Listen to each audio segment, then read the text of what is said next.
You were told she was Cherokee, a great-great-grandmother maybe, high cheekbones, long black hair, a princess who married a settler and vanished into the family tree. It's one of the most repeated stories in America, and it's one of the most reliably wrong. More than 800,000 Americans say they descend from a Cherokee ancestor. That number has its own gravity, and it feels like proof. So people do the modern thing. They spit in a tube, they mail it off. They wait for the science to confirm what the family always knew. And then the results come back. And for the overwhelming majority, the Cherokee grandmother simply isn't there. Not a low percentage, not a faint signal, nothing. So what happened? Did the science fail? Did the family lie? Or is the truth stranger and larger than either? To answer that, we have to do something most of these videos never do. We have to look at exactly what a DNA test measures, what it can prove, and the one thing it was never able to prove in the first place. Because the Cherokee Grandmother Myth isn't really a story about ancestry. It's a story about the limits of a test and about what people needed it to say. Before we open it up, one quick thing. Everything you're about to see took weeks to trace, through peer-reviewed genetics, tribal enrollment records, and century-old rolls. If this is the kind of work you want more of, subscribe. It's the single biggest thing that fuels research this deep, and it makes sure you don't miss where this leads, because this one genuinely changes how you'll read your own DNA results. Now, the numbers. Start with the arithmetic, because it's the first thing that doesn't add up. Over 800,000 people claim Cherokee ancestry, but the three federally recognized Cherokee tribes, the Cherokee Nation, the Eastern Band of Cherokee Indians, and the United Kituwa Band have combined fewer than 400,000 enrolled citizens. Read that again. By self-report, there are roughly twice as many Cherokee descendants as there are actual Cherokee people. A river claiming to flow out of a spring smaller than itself. In genetics, that pattern is a signal. When the descendants vastly outnumber the founding population, something in the story has been amplified, inflated by memory, by repetition, by need. Now here's the paradox that makes this a genuine puzzle and not just a lie to debunk. It is entirely possible to carry real Native American ancestry and have your DNA test show nothing. And it is entirely possible to feel certain of a Cherokee ancestor who never existed. The same test pointed at two different families can be wrong in opposite directions. Why? Because of how ancestry actually travels through a body. Every generation, your DNA is shuffled and halved. You carry half of each parent's DNA, a quarter of each grandparent's, but past that, the math stops being clean. Go back 7, 8, 9 generations, and something unsettling happens. Some of your real ancestors contribute no detectable DNA to you at all. They are your ancestors, genealogically, historically, truly. And they leave no trace in your genome. So a Cherokee ancestor 8 generations back, which is exactly where these family legends tend to sit, could be real and invisible. Or the legend could be a mirage the test correctly refuses to confirm. The DNA alone cannot tell you which. That's the riddle. A test that millions of people treat as a verdict is, for this exact question, one of the least conclusive tools we have. And to understand why, you have to open the instrument up, because a DNA test is actually 3 completely different tests. There is no single DNA test. There are 3, and they measure 3 different things. The first is mitochondrial DNA, mtDNA. You inherit it only from your mother, who got it from her mother, in an unbroken maternal chain. It's powerful and it's narrow. It reads exactly one line, mother to mother to mother, and ignores every other branch of your tree. Native American maternal lines cluster into a handful of founding groups geneticists label A2, B2, C1, D1, and X2A.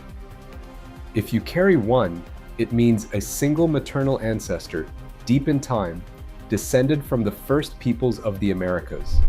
The second is Y-DNA, passed father to son down the direct paternal line. Same power, same blind spot, one line, everything else invisible. Most Native American paternal lines fall under a branch called haplogroup Q. Here's what neither of these can do. Name a tribe. A2 is not Cherokee.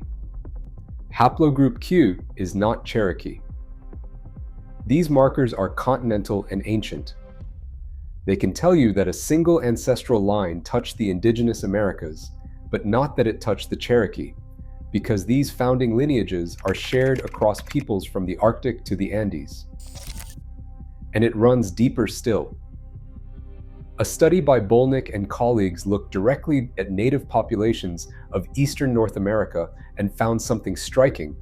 The male and female genetic histories don't match.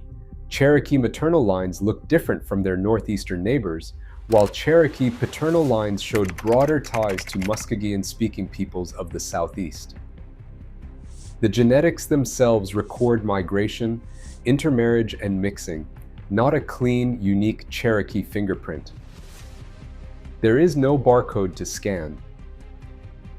Then there's the third test, the one the companies actually sell you.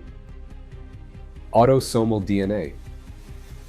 It reads across your whole genome, hundreds of thousands of markers, both sides of your family. This is where your pie chart comes from. But understand what that pie chart is. Ancestry, for example, reads around 700,000 markers, then runs your data 1,000 times against a reference panel, a set of living people with deep roots in a region, and reports a range, not a fact. And for small percentages, that range can include 0. The company is telling you, in the fine print, that your 2% might be nothing. 23andMe makes this visible. It shows results at 50% confidence by default, a deliberately generous setting. Turn the confidence up and weak signals evaporate. A segment painted Indigenous American at 50% can dissolve into broadly or unassigned at 90%. If your Cherokee signal disappears the moment you demand more certainty, it was never solid ground. So here is the reveal. The test can, at best, whisper that somewhere in your continental ancestry there may be an Indigenous American thread. It was never, not once, in any of its three forms, able to say the word Cherokee. The science doesn't overturn the family story. It reveals that the story was asking a question DNA was never built to answer. Which leaves the hardest question. If the Cherokee grandmother so often wasn't Cherokee, why did so many families believe it so deeply for so long? The answer isn't stupidity, it's history. In the American South, under Jim Crow, ancestry carried legal consequences. A family with darker skin, dark eyes, a child who didn't quite fit, could lose everything to the racial laws of the era. A Cherokee grandmother became armor. It explained the features, and it did so with a word the law treated as safer than the truth. For some families, the myth wasn't a fantasy. It was a shield. And sometimes it covered an African ancestry that could not be spoken aloud. For others, the story did different work. After the Trail of Tears forced the Cherokee from their homelands in the 1830s, later generations of settlers began to romanticize the very people they had displaced. Claiming a drop of Cherokee blood turned a newcomer into something rooted, ancient, American in a deeper way. And the Cherokee princess? She was never real at all. Cherokee society had no royalty. She was invented by 19th century novels and films to make Native women palatable to white audiences. So the myth was rarely a simple lie. It was memory doing a job, protection, belonging, a way to hold a place in a country that could turn hostile overnight. But here is what the science insists on. DNA can suggest a distant ancestor. Genealogy, real records, the Dawes rolls, documented lineage can connect you to a specific person. Yet only the Cherokee themselves, as sovereign nations, decide who belongs. That isn't a percentage on a screen, it's a people. The truth, in the end, is larger than the myth. Your body is an archive of survival, of every ancestor who made it far enough to pass their genome forward. Reading it honestly means letting it say what it can, and respecting the silence where it can't. So I'll ask you, what's your family's story? The grandmother, the region, the surname you were always told meant something. Drop it in the comments, the name, the county, the legend.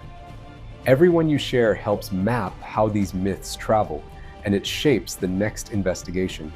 And if this changed how you see your own results, subscribe and stay. The archive only gets deeper from here.